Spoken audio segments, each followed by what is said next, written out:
Cannes film festival అట్టహాసంగా ముగిసింది. దాదాపు 2 వారాల పాటు కేన్స్ నగరం వేదికగా అట్టహాసంగా ఫిల్మ్ ఫెస్టివల్ ప్రతిష్టాత్మకంగా నిర్వహించారు. ఈ నెల 13వ తేదీన మొదలై ఈ నెల 24వ తేదీతో ముగిసింది. మన దేశం తరపున పలువురు సుందరిమణులు ఈ వేడుకల్లో పాల్గొన్నారు. ఖరీదైన దుస్తులు ధరించి తమ స్టైల్లో రెడ్ కార్పెట్పై హోయలులకించారు. ముగింపు రోజు ఆలియా భట్ సూపర్ లుక్లో అదరగొట్టారు. ప్రముఖ ఫ్యాషన్ బ్రాండ్ గూచీ సిద్ధం చేసిన చీర ధరించి ఆమె రెడ్ కార్పెట్పై ఫోటోలకు పోజులు ఇచ్చారు.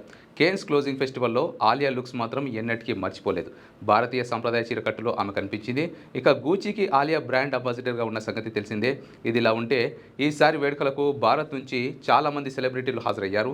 మనీష్ మల్హోత్రా డిజైన్ చేసిన చీర కట్టుకుని సింధూరం ధరించి ఐశ్వర్యరాయ్ ఈ ఏడాది ప్రత్యేక ఆకర్షణగా నిలిచారు. రెండో రోజు ఆమె ధరించిన కేప్పై భగవద్గీత శ్లోకం ముద్రించి ఉండడం భారతీయుల మది గెలిచింది. హోమ్ బ్రాండ్ ప్రీమియర్ కోసం మహారాణి లుక్లో జాన్వీ కపూర్ పాల్గొన్నారు.